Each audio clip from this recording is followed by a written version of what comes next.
Well, good morning, good morning, good morning. Happy Christmas. I hope you had a great day celebrating wherever you are, whatever you were doing, whoever you spent your time with. I hope it was great. I hope you ate too much food and you really enjoyed the festivities. And I hope you're looking forward to an exciting New Year's Eve, whatever that may look like. Me, I am old, so it looks like not doing very much. But I know loads of you guys are young, so you've probably got great plans. Just remember, don't do anything I wouldn't do or what the Bible tells you not to do. But I hope you're going to have a good time. I don't want to take too much of your time this morning, but what I want to do, since we're online, I want us to do something a little bit different, okay? What we're going to do for our online service is we're going to spend a bit of time looking back, preparing us to look forward. We're in this strange part of the year between Christmas and New Year's Eve. No one is really sure what day it is, but it does present a great opportunity to pause and reflect. So to look at all that God has done in us and through as a church through 2025. But the reason we're going to look back and not to be nostalgic and go, oh, that was a good sermon. Oh, I really enjoyed that day. Oh, that was a clever little object lesson.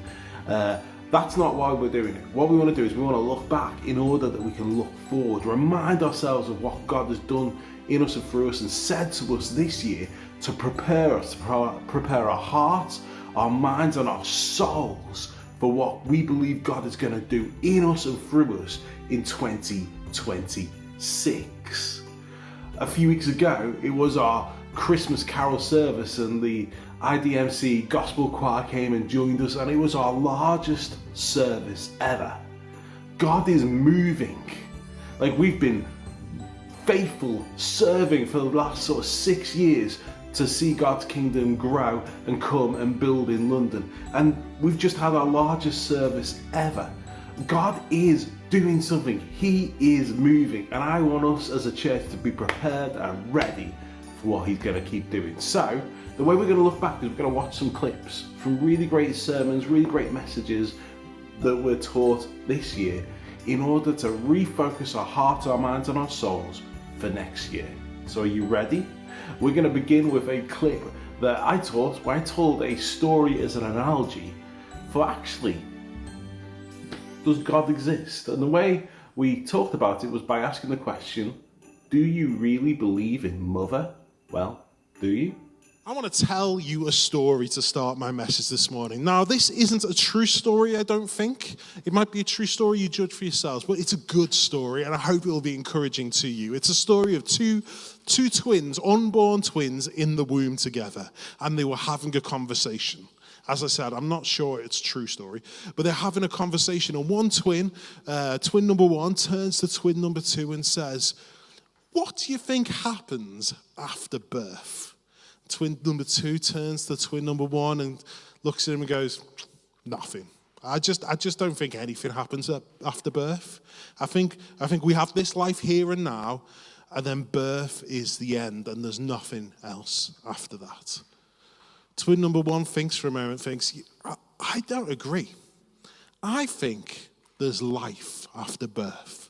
And I think life after birth is so much bigger and grander and more wonderful than the life we're experiencing now. Twin number two sympathetically looks at twin number one and says, I hear you, and hey, you do you, that's your truth, but I just don't think that's the reality. I just don't think there's anything more than that. We can see where we are now. We can measure where we are now. We can test where we are now in this life. But we can't test anything else beyond this life. There's nothing there. It's a nice idea, but birth is the end. But twin number one says, no, birth isn't the end. In fact, I think birth is just the beginning. And life is so much longer when we're outside of this place. I think it's going to be so much better. I think we're going to use our legs to walk. I think we're going to use our mouths to eat and to talk. I don't know how they're talking at this point. I think it's just going to be so much better than it is right now. I think we can't even imagine the infinite jump in wonder that we're going to experience after birth. Now, twin number two, I think he'd been patient, but he was getting frustrated at this point. He goes, No, you're wrong. I know that's a fairy tale. That's a fairy tale we tell people to make them feel good about themselves so they're not scared of birth. It's just a fairy tale. You need to grow up. It's not real. You need to grow up. But twin number one persists a bit more. Says, you are wrong. You are so wrong. And you know what? The best part about birth and life after birth, I think it's this. We're going to get to meet Mother. And two rolls his eyes. You don't believe in Mother, do you? Oh my gosh, you're not one of those people who believes in Mother. It's like, yeah, I believe in Mother. Absolutely, I believe in Mother. I believe Mother loves us. I believe Mother loves you and loves me, and I believe Mother can't wait to hold us in her arms. And just visibly annoyed right now, twin number two says, it's just ridiculous. There is no such thing as Mother. If Mother exists, where is Mother now? Twin number one says, well, she's all around us. She's all around us. She's everything we touch, everything we can see. Mother's in it all. I hope you like that analogy. I really do like it. I heard it back and I was like, oh, that's good. That's a strong analogy. Good job, Johnny. That's what I was thinking. Okay. If we believe in Mother, if we believe in God, the world isn't some cosmic accident which happened for no reason, and life is meaningless. Okay, if that's what you believe, that's what you believe. But if you believe there is something more, if you believe there is something beyond what we see, if you believe that for the world to exist, there must have been a creator, then surely the priority of life has to be following that creator. So when I taught that message and told that story, I followed it up with a bit of a challenge. So I want us to pause and reflect on that challenge right now. play. The reason I told that story was for people in this room today who maybe do believe in God, who maybe are Christians, who maybe associate themselves much more with twin number one than with twin number two. And you identify with the thinking of twin number one, that there is God, not mother, and God is all around us, rather than twin number two's closed off way of thinking.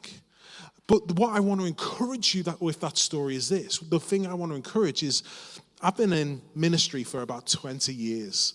And throughout those 20 years, one of the things I've seen time and time again is people who profess to believe, like twin number one, that there is more to life than this, that there is an eternity after death, and that God is real and loves us. There's people who say they believe that and agree with twin number one, but the life they live suggests that they actually agree more with twin number two.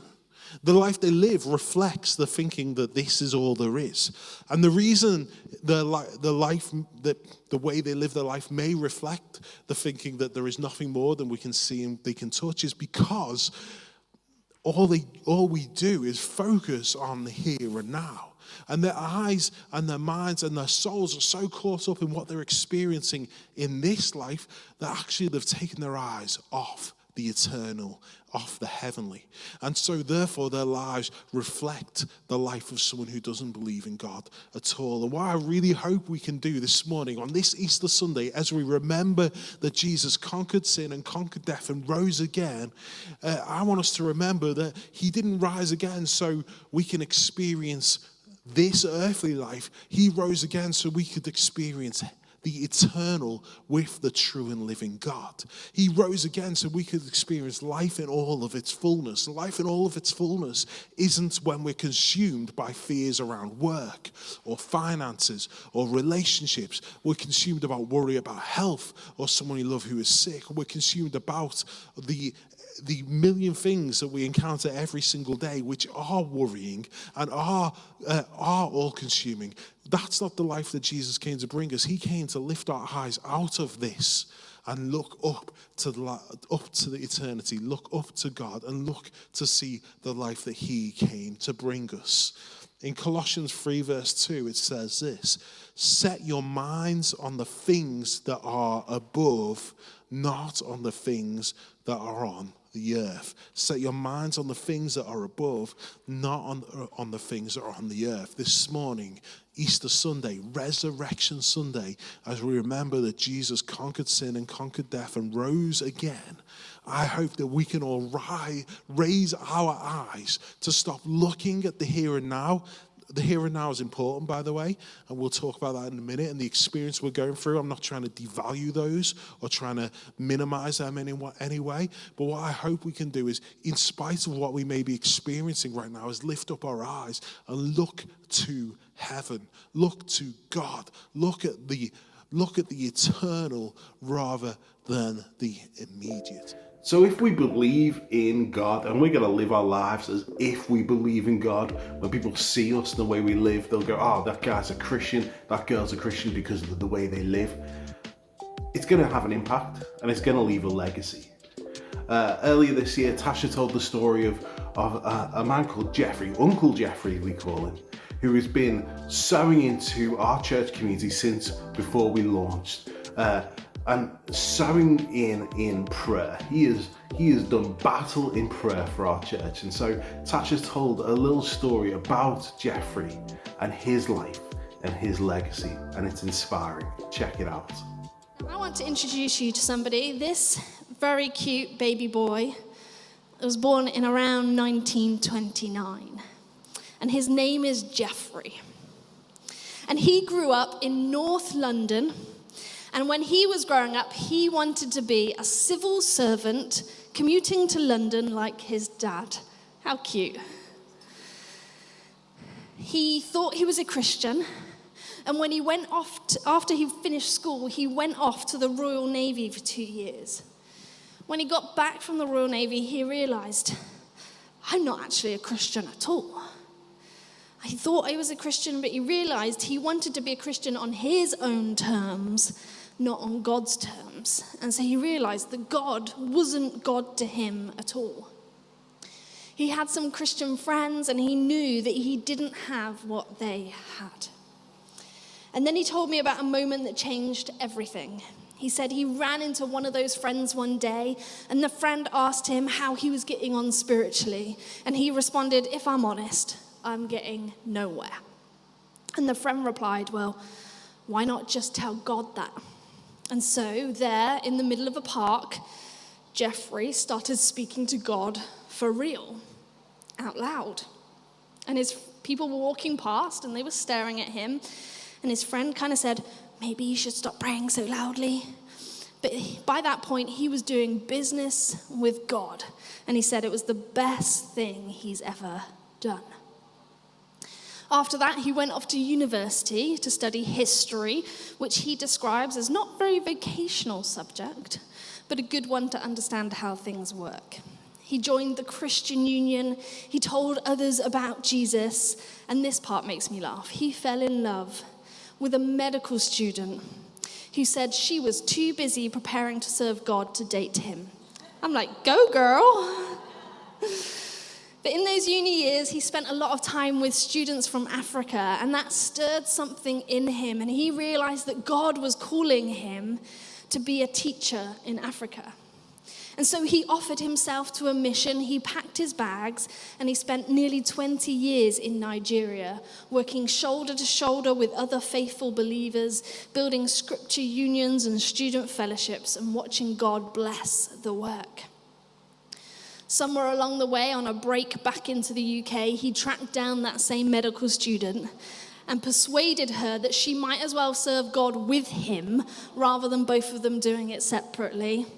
So she agreed, and they served Jesus together. And when they returned to the UK, he was a church minister for a short while, and then he went back to being a teacher at an all-boys school, where he says there was plenty of opportunities to witness about Jesus. This is great Uncle Jeffrey now at 96. In a very cool photo that he sent me of him and his granddaughter. It's one of those trick ones, and I can't work out how it works. He's not building anything for himself. He's not trying to get a bigger salary. He's not going after the new job. He's not hustling like many of us are. When I asked him what he wanted to say to each of you, he said this: if you follow Jesus all your life, it'll get better every year, but it won't get easier. The enemy will try to discourage you, but if you stay open to Jesus day by day, he will help you grow and enjoy his presence in all circumstances. And here's the thing: you won't find great Uncle Jeffrey's story in a newspaper. You won't find his career celebrated on LinkedIn, but what he has done is build a kingdom legacy. As the Bible Project puts it, he has built sky treasure. You see, in the Sermon on the Mount, Jesus encourages his listeners not to build up treasure on earth, but to build up treasure in the sky. When we sacrifice our present pleasure and security to better serve God and one another, we will sort of invest in the coming creation where we will have everything we will ever need. And that's exactly what great Uncle Jeffrey has done. He has lived a life marked by faithfulness, marked by prayer, great faith, impact. He is a man who has created a huge kingdom legacy. And so here's the question I believe his story asks us. Are you building a CV that fades, or a kingdom legacy that lasts and echoes for eternity? Because I believe God cares far more about your character than he does about your career. As we focus and prepare for 2026, I think it's really important just to stop and go, okay, we're going to do this as a church, we're going to go do that as a church, we're going to do the other as a church. But before we do that, let's just kind of refocus, right? What do we mean when we say the word church? what is the church? What is this all about? Is it watching a sermon online? Is it watching sermon clips? Is it gathering together? Is it building a steeple? Well, we tried to answer that earlier this year. In fact, I tried to answer that earlier this year. And I think it's a really helpful clip that's going to help us think about what we believe the church is. So as we prepare for 2026, we know what we mean by we hope God grows the church. Because what is the church? Well, this is the church. There's this phrase that floats around, the church is the hope of the world. The church isn't the hope of the world. Jesus is the hope of the world. But the church is the vehicle that God has designed to take the good news to every man, woman, and child. It's the vehicle that God has designed for which we are to follow him in. You see, when God made human beings, he didn't make us to be in isolation on our own. We were created for community. We're created to follow Jesus in the context of community. We're not created to follow him in isolation. Isolation is not good. We saw that during the COVID pandemic, that though isolation was good for lowering infection rates, isolation was terrible for mental health. In fact, when God created the heavens and the earth, when we go back to Genesis chapter 2, I've got it written here somewhere. Genesis 2 verse 18, God, when he's created the heavens and the earth, he says everything's good except that man is alone. The first thing that God says isn't good is he says it's not good for man to be alone. Now, we often use that to talk about relationships and marriage, but actually the context isn't relationship and marriage. It's just not good for us to be alone. We weren't designed to be alone. And then the church was designed to be a community for us to follow Jesus in. It's really, really important. It's really important. So wherever you are, whether you're in the valley or whether you're on the mountaintop, can I encourage you as strongly as possible to get deeply connected into the church. If this isn't the church for you, or if you're watching online and you don't live in London, find a local church and get well and truly planted in it, because that's the context in which we're designed to follow Jesus in. We're not designed to follow him on our own. Okay, so the church isn't a thing we go to, it's a people and a community that we belong to. And in that message, I try to challenge us to go, well, if this is the church, if this is what God has created, surely it should be our priority. I just want to reiterate that challenge. As we go into a brand new year, people talk about New Year's resolutions and all that jazz. Well, rather than resolution, let's just make a decision. If we believe in God, and we want our lives to reflect the fact that we believe in God, we need to make church our absolute number one priority. It needs to be our priority. So I want to encourage you, maybe even grab your diaries now and just block out Sunday mornings. Every Sunday morning, this is where I'm going to be. And maybe block out, if you know what night your community group tends to meet on, block that out and be like, this is my community night. I'm going to be at community group every single week. The community group's on. I'm not going to skip it. I'm not going to miss it, because I'm going to live my life as if God is real, and therefore I'm going to be part of the church, the thing he invented to bring the good news to every man, woman, and child. Hey, what's the key for growth in the church then? Well, we talked about that as well earlier this year. In fact, I believe that the manifest presence of God is a key to the kingdom of God coming on the earth. A few weeks ago, I was talking about revivals that have happened around the world, different revivals. And there's a connection between revivals happening and the presence of God showing up. There's a connection between the presence of God and then revival breaking out as a result of that. Why? Because the presence of God is all about contending for his kingdom. I talked about the Hebrides revival, which happened in the 1940s. The Hebrides are a small group of islands off the coast of Scotland. They're almost impossible to get to. There was a conference there because of the Hebrides revival last year, and Tasha and I looked at how much it would cost to get there, and it was like flying to the moon, because it's so hard to get to the Hebrides. It's such a bizarre place for a revival to break out, but it broke out. Revival broke out because people came together and wholeheartedly, passionately, and authentically were seeking after God. And God comes where he's wanted, and his presence came upon them. And one night, and I shared this story already, but I'm going to share it again because it's incredible.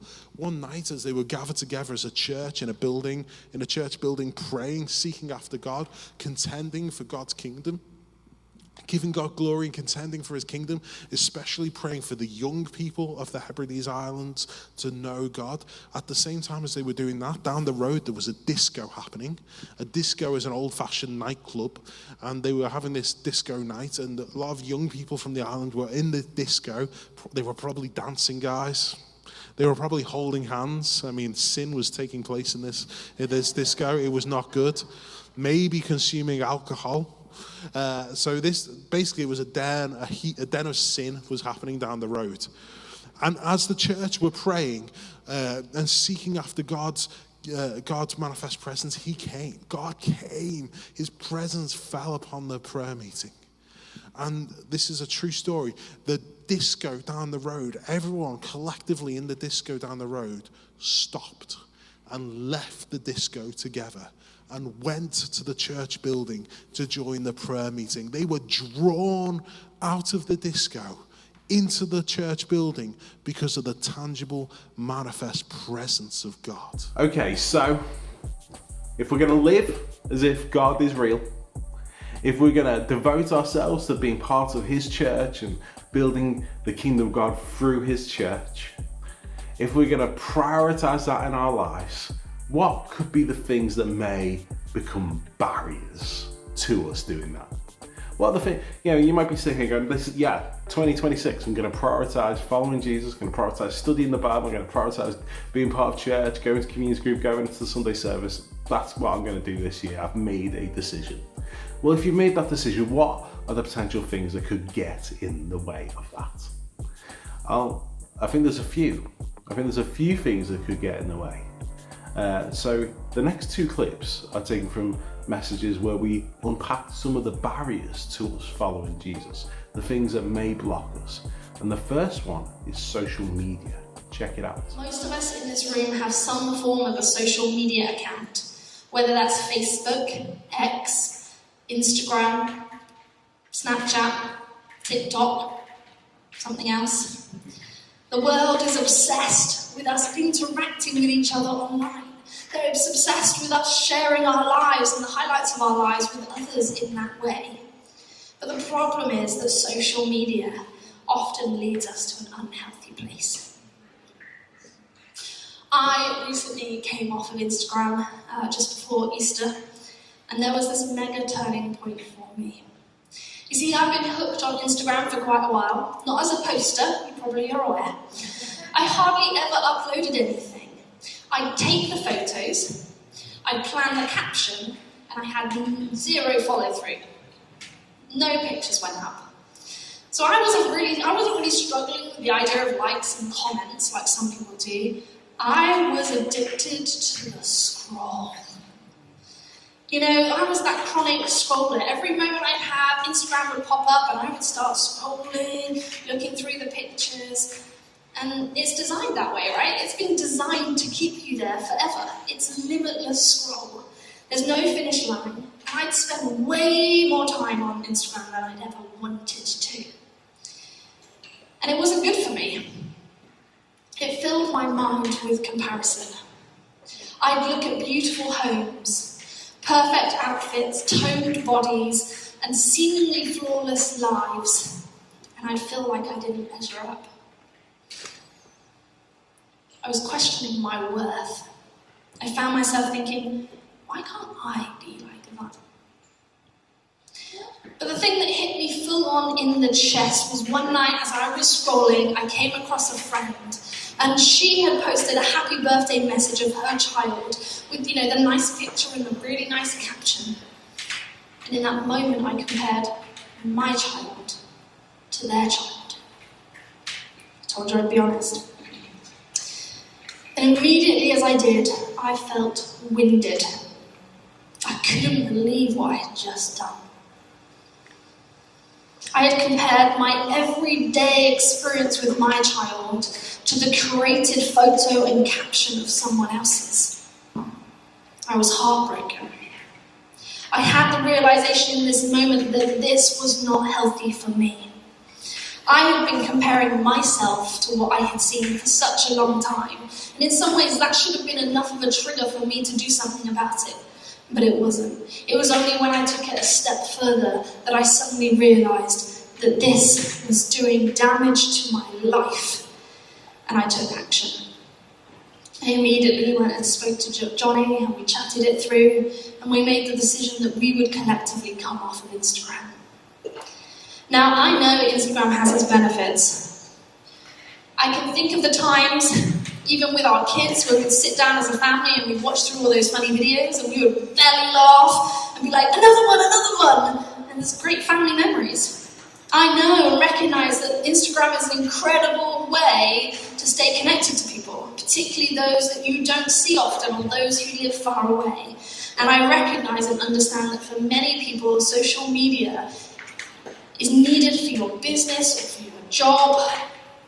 So I get it. I get that it's needed. But for me, what I realised in that moment was that for me, the damage it was causing completely outweighed the benefits, and something had to change. What I came to realise was that I had been sucked into something the world was doing without really fully giving it my consent. You know, when I downloaded the app right at the beginning and you have to scroll through the terms and conditions, did anyone read them? No, I didn't either. But I bet you it still doesn't contain what I think it should. Social media apps do not say to you, do you realise that when you sign up to this, you're going to get the benefits of connection, you're going to get the benefits of being able to share your lives with other people, but you're also going to rewire your brain, steal your joy and erode your self-worth. You still want to sign up? I'd be like, no, thank you very much. We weren't warned that these tools for our life actually might shape the way we view ourselves. And the truth is that for many people, that's exactly what social media does. It completely rewires our brain. It steals our joy and it erodes our self-worth. Because we were never meant to live this plugged in. That is challenging, but I really want to say, New Year, it gives us an opportunity to make big decisions and make big changes. Maybe a big decision would be to post a post saying, Happy New Year, everyone, on Instagram. Happy New Year to everyone on TikTok, but I'm coming off this app. I'm leaving this behind. I see that it's not been very good for me, or it can be good for me, but it's got some downsides, and I want to step away from those downsides. I want to focus more on God. So can I challenge you to do that? Because I think that may be something you need to do. Did you know that Australia is banning, or in the process of banning, social media for under 16s because of the damage it does? Well, the damage it does to under 16s is the same as it does to over 16s. It's just that, they want to protect the children, because they go, well, adults, if you want to make a stupid decision, you can make a stupid decision, but we want to protect kids from that. Well, so, this is not just a crazy Christian church idea. Oh, don't go on social media. It might just be really, really good for you to take a step away from social media. So social media may be one barrier to you following Jesus fully. Another barrier may be finances. Money is an issue. We live in London. It is expensive. And, the need to hustle, the need to work, the need to devote yourself to your job can be a barrier to you devoting yourself to your God. But I just want to remind us right now that God is our provider. God is the one who gives what we need to us.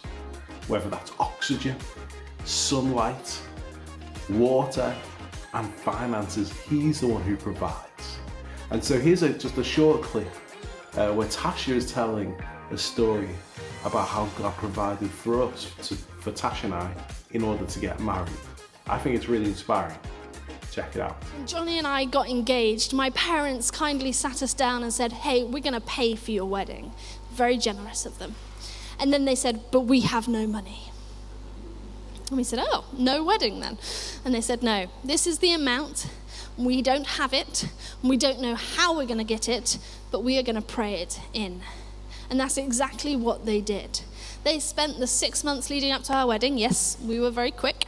Engaged, married. And they spent the 6 months praying in the exact money we needed. Now, the night before the wedding, everything was paid for except the band for the night. It was my wedding. We all know that. Johnny was there. He got invited. We were having a Kaylee band because I thought it was great fun. I love how Kayleys make everyone dance. So we were having this Kaylee band, and they cost £500, and they wanted cash on the night. And that was the only amount of money that we did not have for this wedding.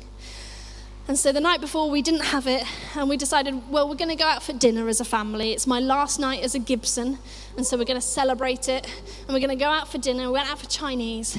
And when we got back from our Chinese dinner, we opened the door, and there on the mat was an envelope. And there was no note, no name, but inside this envelope was £500 cash, the exact amount that we needed. Whoever it was that gave that money completely shaped our story. They helped us to finish off the wedding payments. They were obedient to God because they gave the exact amount that we needed. And we still tell this story 13 years later because their obedience reminds us that God is our provider. Isn't that incredible? God is your provider. If you're a Christian, if you believe in him, if you devote yourself to following him and trust him, you can trust him with every aspect of your life. You can trust him to give you sunlight. You can just trust him to give you water. You can trust him to give you shelter, but you can also trust him to give you the finances you need. You can trust him. And maybe this is the perfect opportunity for me to pause and say, hey, a big part of trusting God with our finances is actually giving to God.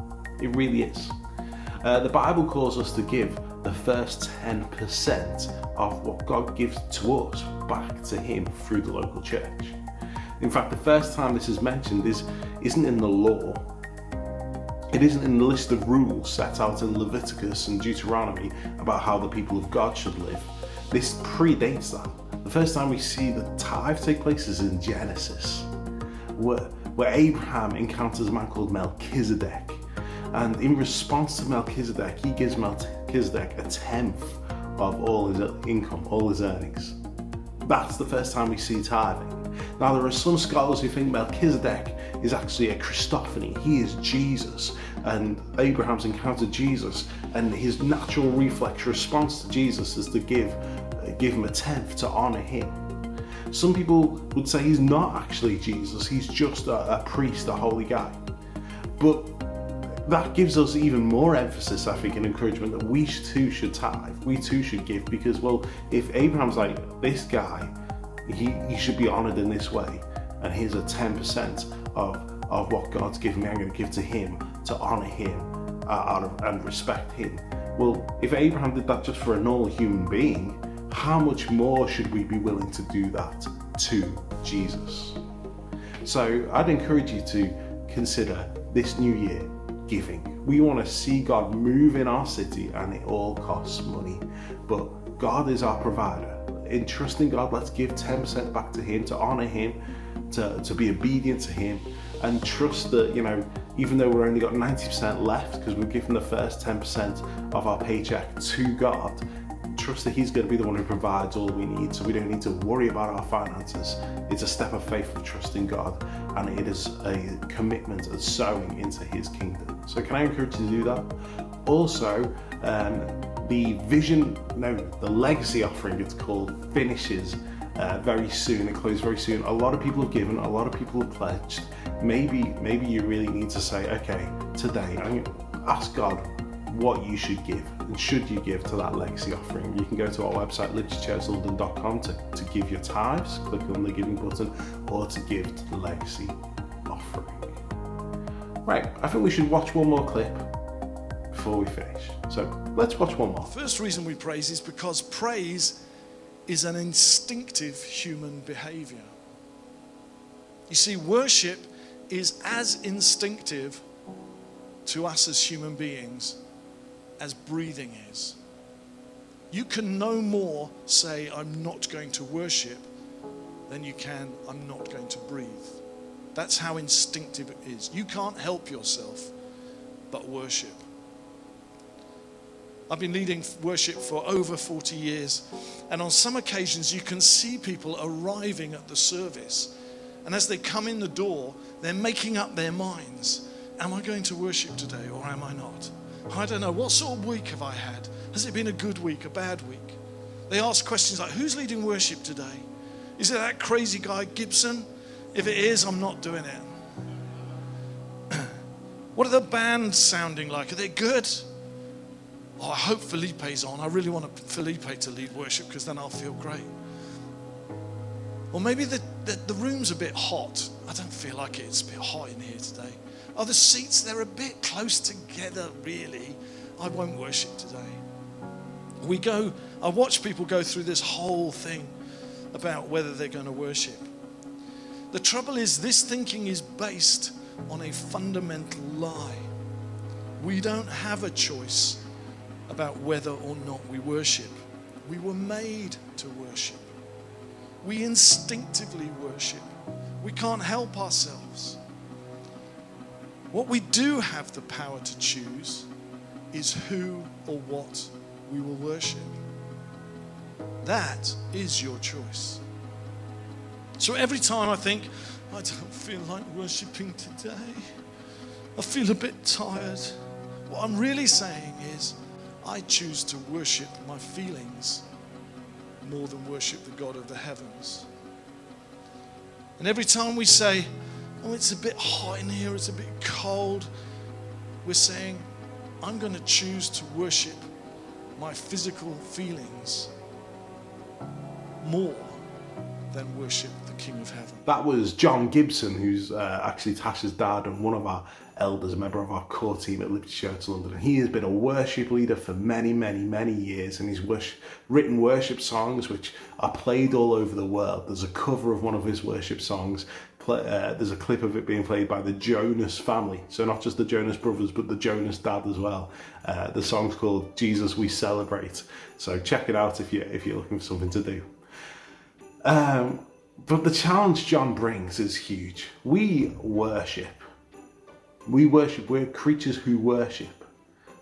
So who are you going to worship in 2026? What's going to be the object of your worship? Is it going to be you? Is it going to be yourself, your career, your finances? Is it going to be pleasing your parents? Is it going to be finding a relationship? Is relationship going to be the focus of your worship in 2026? Is it going to be having a good time? Is it going to be getting that promotion? I don't know. What is the object of your worship for 2026? Can I challenge you to say, right here, right now, before the year starts, before we do that countdown and Big Ben rings and there's fireworks over the London Eye, before you get to that point, make a decision. Go, this year, I am going to worship God with everything I have. All of who I am. All my heart, all my soul, all my strength, and all my mind. Can I pray for us before we close? Father God, thank you for all you've done in us and through us in 2025. And God, I pray that we will follow you together as a community in 2026, and we will see you do more than we can even ask or imagine in us, in our lives, and through us, impacting the lives of our friends, our neighbours, our colleagues, our classmates, our workmates, and this city as a whole. And God, I pray that we will see your kingdom come and your will be done in London as it is in heaven in 2026. Well, amen and amen. That is my prayer for 2026. I hope you have a really fantastic New Year's Eve. And I really cannot wait to see you on the 4th of January when we come together again and gather as a church community in St Hilda's at 11 a.m. Please come on down. It's going to be fantastic. We're going to be looking at what God's going to do in us and through us in 2026, and it's going to be incredible. I know God's got a great plan for us. He made you and me on purpose, for a purpose. He's placed us in London on purpose, for a purpose. We're part of Liberty Church on purpose, for a purpose. And I think we're going to see him move in bigger, greater, more incredible ways in 2026. So I'll see you on the 4th of January, and I am so excited. See you soon, guys.